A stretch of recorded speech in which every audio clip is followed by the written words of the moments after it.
O Conselho de Ética da Câmara abre processo de cassação de mandato contra Eduardo Cunha. Lava Jato condena mais 8 réus. Dono da Mindy Júnior pega 19 anos de prisão. Ex-presidente da CBF paga multa milionária para aguardar julgamento em prisão domiciliar. Apesar de problemas no site, Receita diz que não vai estender o prazo para a guia das domésticas. E a adrenalina nas alturas. Salto com macacão de asas e piruetas a 400 por hora. Olá, boa noite para você. O Jornal da Record começa com a denúncia de um golpe e as vítimas são pessoas solidárias. Quem tenta ajudar mulheres que pedem doação de fraldas nas ruas, muitas vezes é enganado. Mães que agem sozinhas ou em grupo exploram crianças ao pedir as doações. Nossos repórteres mostram que, na verdade, o que elas querem é revender as fraldas para conseguir dinheiro. Uma cena que comove muitas pessoas. Sentada na entrada da farmácia, ela pede um pacote de fraldas. Mais baratinho. Quanto que custa mais ou menos? Deve ser R$20. Se eu não tivesse, dá pra outra pessoa, tá? Com carrinhos de bebê, outras mulheres abordam os pedestres em plena Avenida Paulista. O mesmo pedido. Essa de calça jeans e camiseta verde anda de um lado para o outro em frente à farmácia. Uma mulher compra e entrega para a mãe. Essa outra moça de camiseta listrada está sempre junto. Sem disfarçar, a mãe pega atrás da floreira várias sacolas com fraldas e arruma tudo no carrinho. Repare, tem uma criança dormindo. Alguns pacotes são guardados dentro da bolsa azul e depois vão embora. Acompanhamos as duas mulheres no dia seguinte. É a mesma rotina.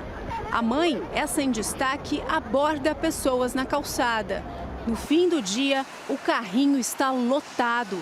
São muitos pacotes de fraldas. Seguem a pé por mais de 1 hora. Param na Praça da Sé. Duas mulheres se aproximam e uma negociação começa.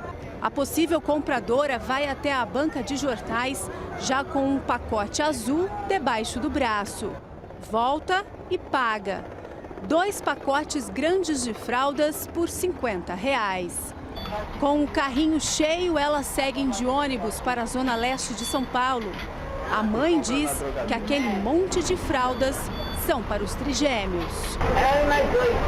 As duas mulheres descem e levam as sacolas. A suspeita é que as fraldas são revendidas em lojas da região. 4 engraxates e uma criança. Esse grupo também usa a menina para pedir fraldas. Um deles fica parado em frente à farmácia. Um cliente aparece na porta e entrega o pacote para o rapaz. Todos aparecem com sacolinhas na mão. E a criança sempre junto deles.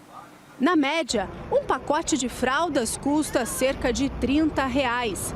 Se uma mãe precisa para o bebê de aproximadamente 6 pacotes por mês, então um dia pedindo na rua, pela quantidade conseguida, seria suficiente para os 30 dias. Então, por que expor a criança aos perigos da rua diariamente? O Estatuto da Criança e do Adolescente diz que é proibido expor o menor de idade a riscos e constrangimentos. Conseguir vantagens usando uma criança é crime e pode ser denunciado por qualquer pessoa ao Conselho Tutelar ou delegacia.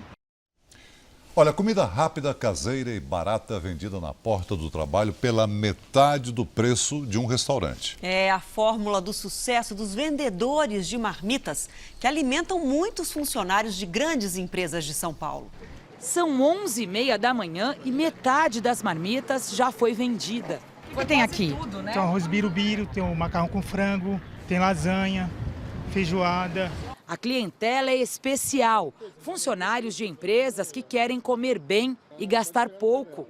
O consultor de negócios Wellington é cliente do Fernando há 1 ano. Eu vou num restaurante que é por quilo, gasto entre R$22 a R$24, porque eu como bem. Quando eu venho no Fernando, eu compro uma marmita com ele, eu gasto R$10. A Michele anda para buscar a quentinha, mas come no trabalho. Quem trabalha em escritório, em qualquer outro lugar. Tem que ser a marmita porque é mais barato. Tá cheirosa a marmita. É, pelo visto tá gostosa também. Nossa, vou me acabar.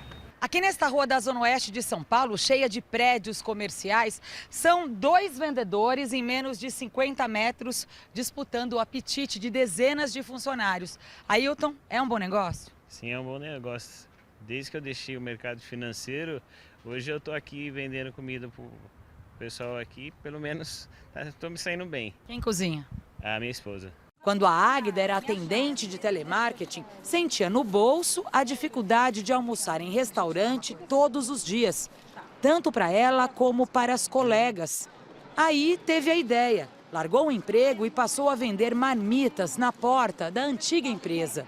Quantos marmitex você vende por dia? Aqui em torno de 30 a 40, em horários de 1 a 3 da tarde.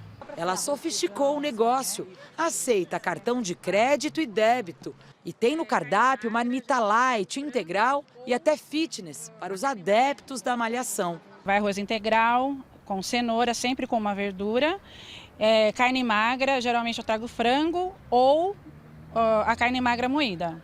A Maiara era chefe da Águida, agora é cliente, gasta a metade e come muito melhor. O que seus funcionários acham da chefe comendo a marmita?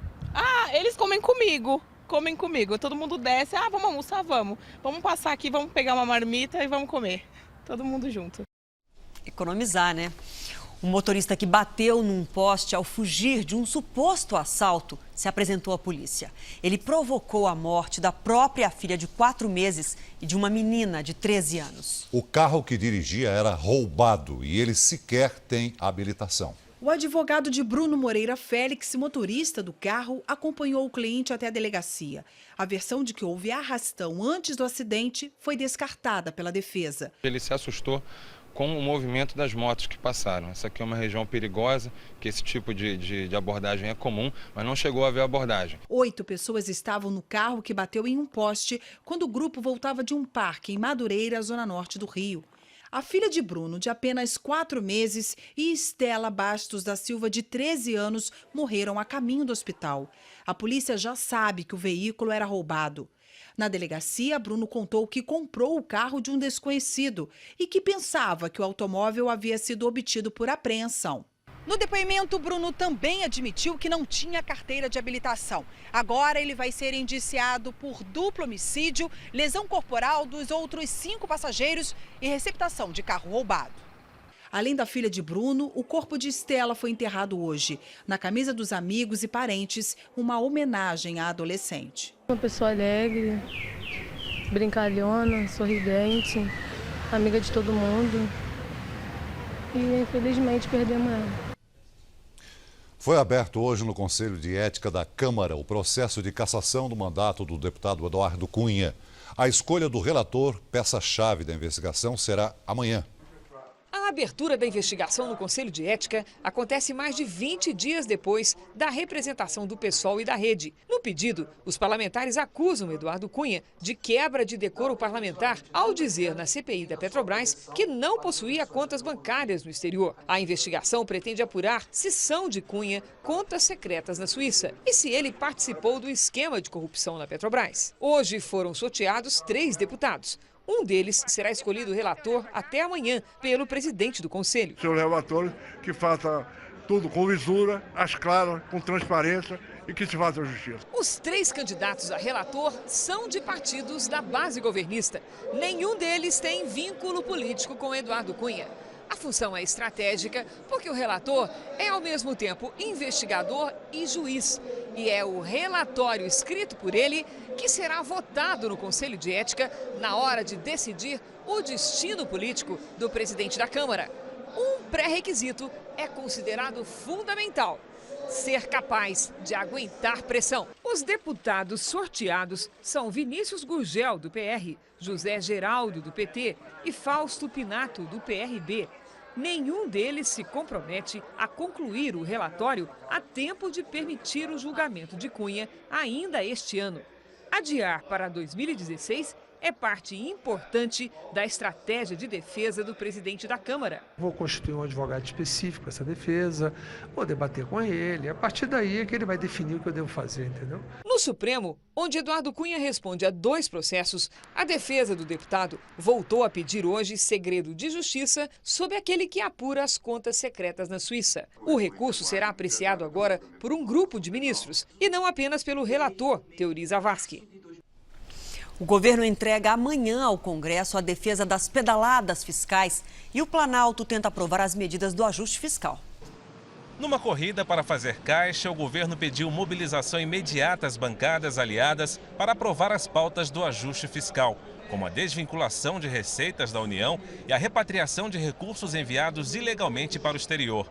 Os encargos sobre esses valores renderiam cerca de 150 bilhões de reais à União. A oposição está querendo dificultar, mas tudo tem um limite, é o limite do país. Se os 2 projetos trazem otimismo à equipe econômica, o mesmo não pode se dizer da CPMF. Ao ministro do Planejamento, o relator de receitas do orçamento disse que não tem nenhuma simpatia pela retomada do imposto. Nós estamos estudando algumas alternativas que não seja aumentar imposto, que é tudo que não pode é o brasileiro pagar mais uma vez essa conta. A pedido da presidente Dilma, o ministro da Casa Civil, Jacques Wagner, entregará pessoalmente a Renan Calheiros nesta quarta-feira a defesa do governo sobre as pedaladas fiscais. O prazo era de 45 dias e só terminaria em dezembro, mas o Planalto nega irregularidades nos repasses a bancos públicos para pagar os programas sociais.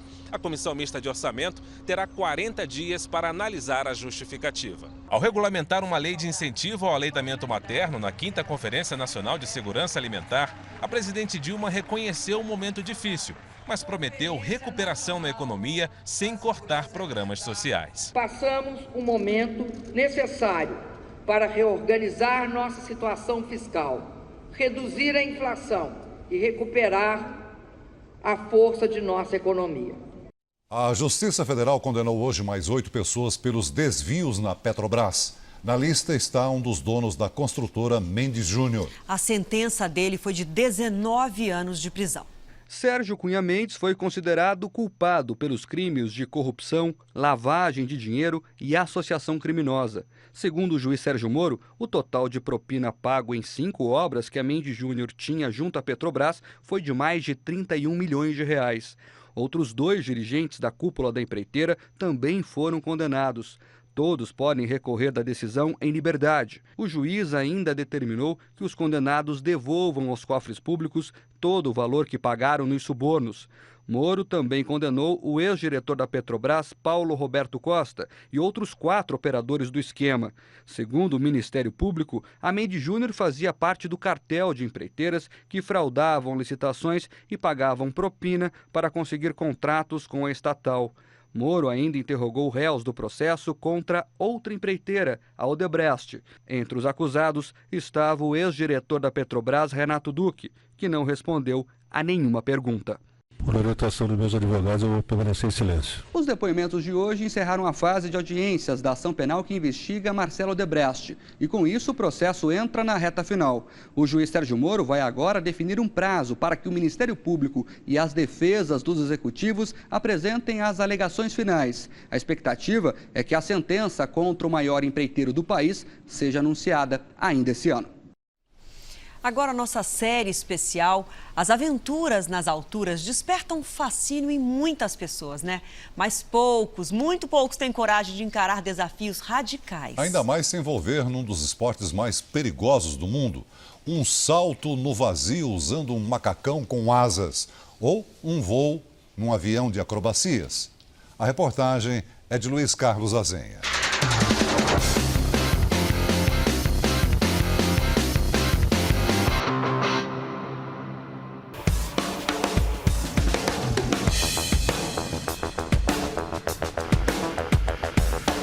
De cabeça para baixo, voando sobre Campinas, no interior de São Paulo. Um teste para o cinto de segurança. É preciso apertar um pouco mais. Estamos a bordo de um Extra, um avião de exibição feito na Alemanha. O capacete de pano simula o dos antigos aviadores. Denis, o piloto, pagou o equivalente a R$ 1.300.000 para importar esta máquina. Assim, realizou um sonho da adolescência. O meu primeiro voo de acrobacia, jurei que eu nunca mais ia voar acrobacia. Eu desci passando mal, vomitando, falei, nossa, isso aqui não é para mim. Nesta manobra, é impossível manter os olhos abertos. Nas piruetas, chegamos perto dos 400 km por hora.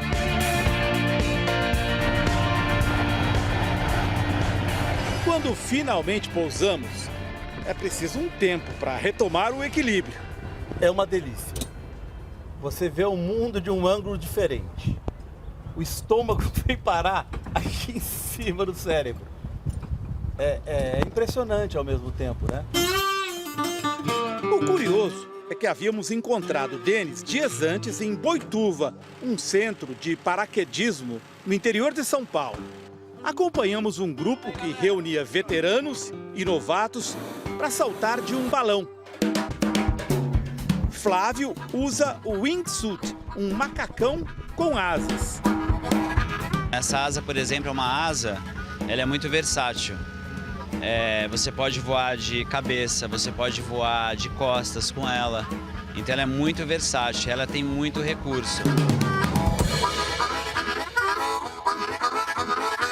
A surpresa é ver Denis. Tô com medo, tá muito alto.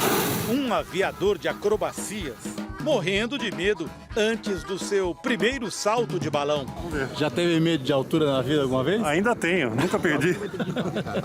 Binho carrega no capacete a câmera que vai registrar a estreia de Denis. Arrebenta, Binhão!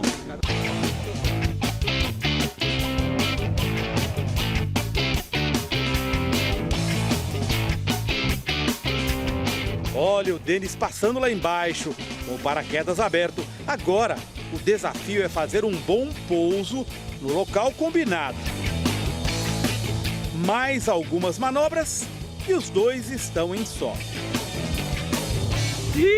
Valeu, Binho. Puta, Nós. bom demais. Nossa, tremedeira boa.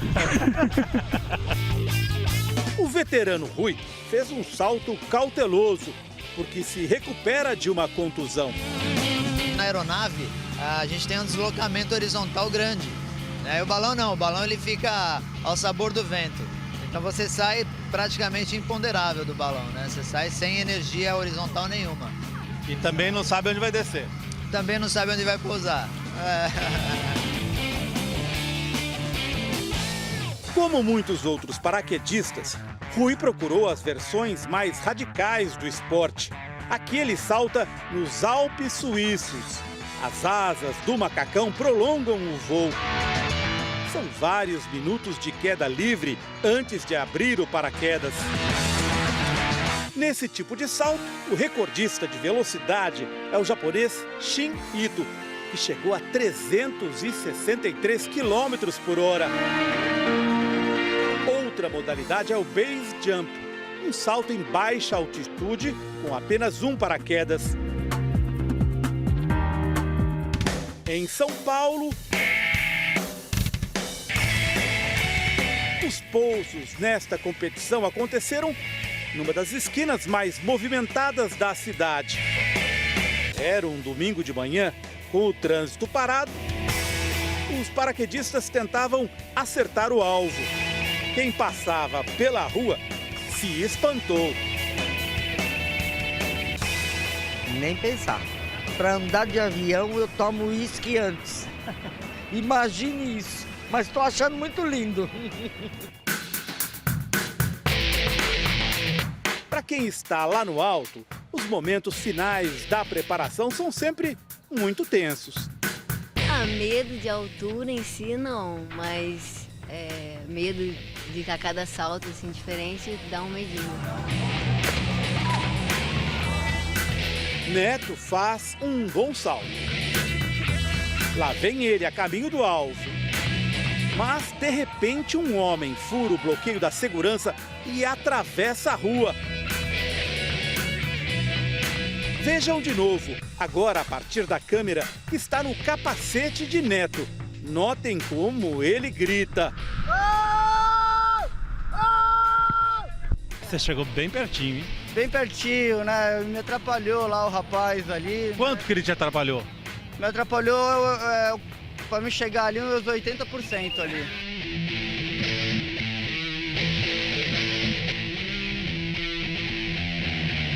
São 100 metros de altura.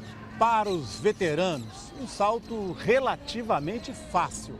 Mas o base jump é um dos esportes mais perigosos do mundo. Os acidentes são frequentes. Há alguns meses, um atleta experiente morreu na Pedra da Gávea, no Rio de Janeiro. Fernando Gonçalves tinha 36 anos de idade. 2 dias antes de morrer, em julho deste ano, postou nas redes sociais o vídeo de um salto bem sucedido. Numa entrevista, Fernando descreveu os voos.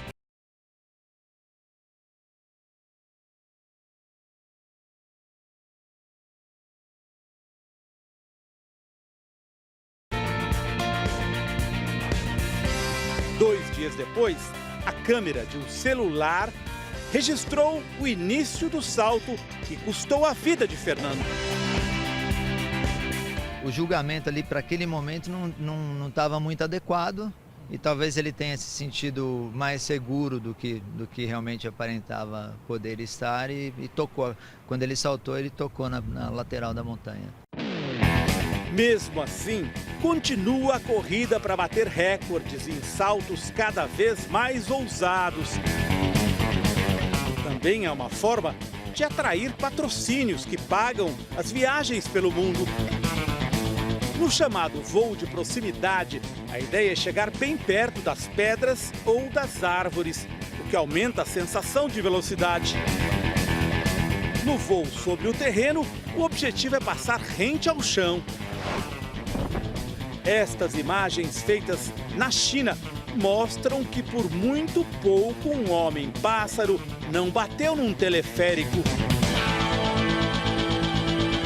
Uma revista especializada listou 272 mortes só no base jump desde 1981. O paraquedas evoluiu, mas a mente humana às vezes é quem atrapalha, respeitando as condições climáticas e os lugares. A gente vai fazer sempre bem feito e é isso que a gente tem que passar para a nova geração. Os acidentes não desestimulam os paraquedistas. É um esporte de risco, é como o automobilismo. A gente procura entender o acidente para evitar aquilo. Concentração, disciplina, técnica e muito sangue frio. Em conjunto, eles buscam novos recordes voando colados uns aos outros. E experimentam sensações únicas, quando a diferença entre a vida e a morte se conta nos milímetros.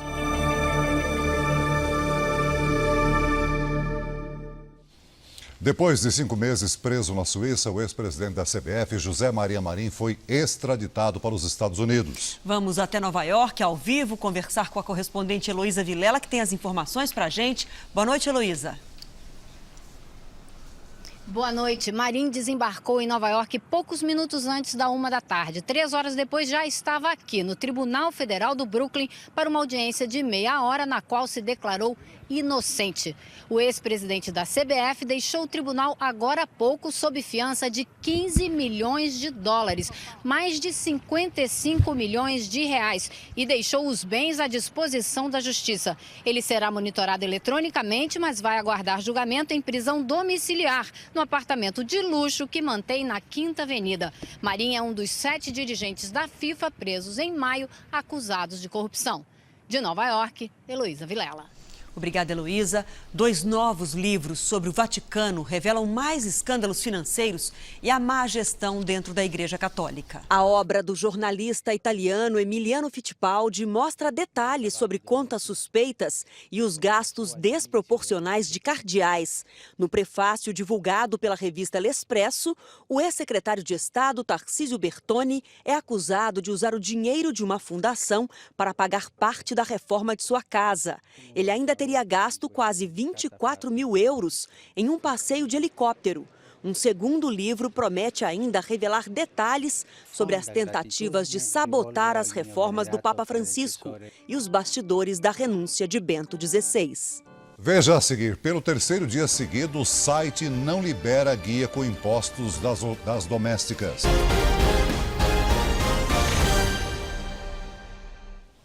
A Receita Federal não vai prorrogar o prazo para a emissão da guia do Simples Doméstico. Pelo terceiro dia seguido, o site apresentou problemas e os patrões não conseguiram imprimir o documento.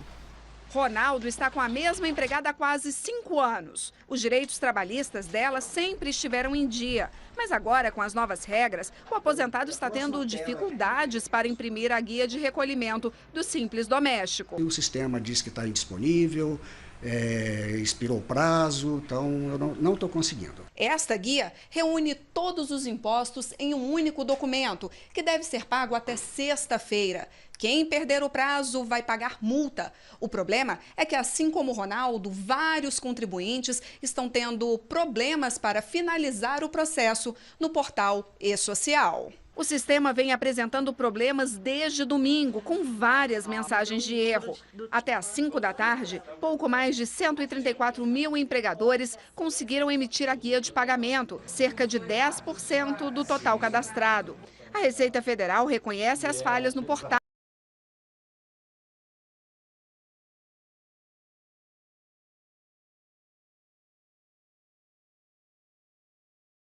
As pessoas entrem na quinta-feira sem uma solução de pagamento se a aplicação e-social não conseguir dar vazão. O deputado federal Celso Russomano, do PRB, lidera a corrida à Prefeitura de São Paulo, com ampla vantagem sobre os adversários. A menos de um ano das eleições, o Instituto Datafolha fez 2 simulações de intenção de voto e, em ambas, Russomano aparece em primeiro lugar. No primeiro cenário, Celso Russomano, do PRB, lidera com 34% das intenções de voto. Marta Suplicy, agora no PMDB, tem 13%. O jornalista José Luiz da Atena, do PP, também tem 13%. O prefeito Fernando Haddad, do PT, aparece com 12%. O deputado Marco Feliciano, do PSC, está com 4% e o empresário João Dória Júnior, do PSDB, tem 3%. No segundo cenário, Celso Russomano também aparece em primeiro lugar com 34%. Marta Suplicy chega a 13%. José Luiz da Atena fica com 12%. 12% também é o índice do prefeito Fernando Haddad. Marco Feliciano chega a 5%. E quando André Matarazzo é o candidato do PSDB, ele fica com 4%. O Datafolha ouviu 1.092 eleitores entre os dias 28 e 29 de outubro. A margem de erro é de 3 pontos percentuais. Veja a seguir a boneca em cadeira de rodas que ajuda a superar o preconceito. E também, mãe de bebê que mordeu e matou a cobra diz que depois do susto não vai largar o menino nem um minuto sozinho.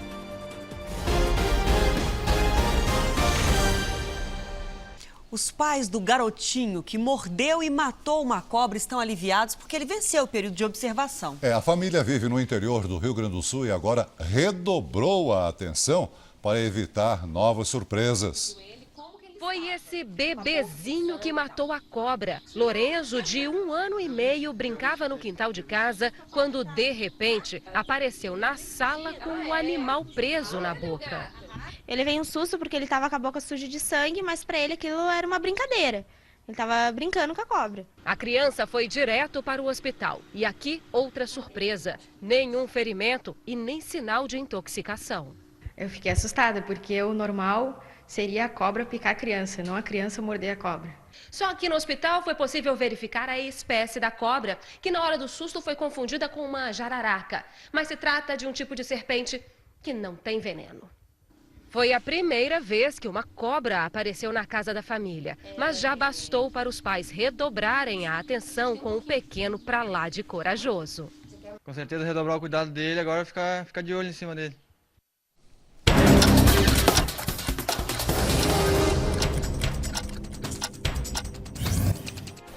Em Glória do Goitá, no Grande Recife, um falso médico que usava a identidade de outro foi descoberto quando chamou o SAMU. Do outro lado da linha, o verdadeiro médico atendeu por acaso e resolveu encontrar o farsante. Ao chegar com a ambulância, o golpista fugiu. No Rio de Janeiro, policiais civis fecharam uma clínica de estética clandestina. Um médico que teve o diploma cassado há 4 anos foi preso em flagrante. Os policiais apreenderam medicamentos e material cirúrgico. A Polícia Rodoviária Federal registrou 84 mortes nas estradas federais durante o feriado de finados. 45 mil motoristas foram multados por excesso de velocidade e os acidentes somaram 1.141. Em Manaus, a seca dos rios revela a degradação do porto. Garrafas plásticas e o lixo dividem espaço com as embarcações. Além do prejuízo ambiental, quem sobrevive da travessia dos barcos fica sem trabalho. Previsão de mais temporais entre o sul e o sudeste nesta quarta-feira. Uma frente fria no litoral provoca chuva entre São Paulo e o sul de Minas Gerais. De Mato Grosso do Sul ao norte gaúcho, uma área de baixa pressão atmosférica causa tempestades. As pancadas de chuva ocorrem de forma isolada na região norte, Goiás, Mato Grosso e oeste do Maranhão. A temperatura fica mais baixa em Porto Alegre e a máxima não passa dos 22 graus. Em Belém, calor com máxima de 33. Em São Paulo, mais um dia chuvoso, mas abafado, com máxima de 27 graus. Em Goiânia, faz 30 graus. Em Curitiba, 18. Em Teresina, há alerta para baixa umidade do ar e faz muito calor, com 37 graus. Uma psicóloga mineira criou uma personagem para ajudar pessoas com algum tipo de deficiência física a enfrentar a discriminação. Tina é uma boneca, vai a todos os lugares com sua cadeira de rodas e é feliz. Marta Alencar é psicóloga há 30 anos, apaixonada por fotografias e inconformada com a exclusão social. Uma realidade que ainda é difícil, né, do ponto de vista tanto do preconceito quanto da discriminação. A arte de fotografar e a capacidade de inovar levaram a um poderoso aliado dos tratamentos no consultório. A psicóloga criou uma personagem para mostrar como, brincando, é possível vencer as barreiras do preconceito. Uma boneca com o nome de Valentina numa cadeira de rodas, mas nem por isso infeliz. Valentina vem do nome valente, aquela que vai para lugares onde são difíceis, mas não impossíveis, para inspirar outras pessoas, crianças, adultos e adolescentes a fazer o que tiver vontade. Na internet, Tina Descolada tem milhares de seguidores e fotografias publicadas. De Tiradentes, no interior de Minas, ao Nepal. Em qualquer destino, criatura e criadora estão sempre juntas. É a ficção encorajando a realidade. A Tina trouxe lá do Nepal esse presente para você pendurar na sua casa. Fui. Parece que nós somos irmãs gêmeas, porque nós gostamos quase do mesmo tipo de conversa e ela pensa quase nas mesmas coisas do que eu. E virando a página de cada história, pacientes e especialistas escrevem juntos uma nova proposta. Sempre que eu entro na sala dela, tem uma nova ideia para sair. O Jornal da Record de hoje termina aqui. Para rever as reportagens dessa edição, basta acessar o R7 Play. Fique agora com A Fazenda. Uma ótima noite para você. A gente te espera amanhã. Boa noite e até amanhã.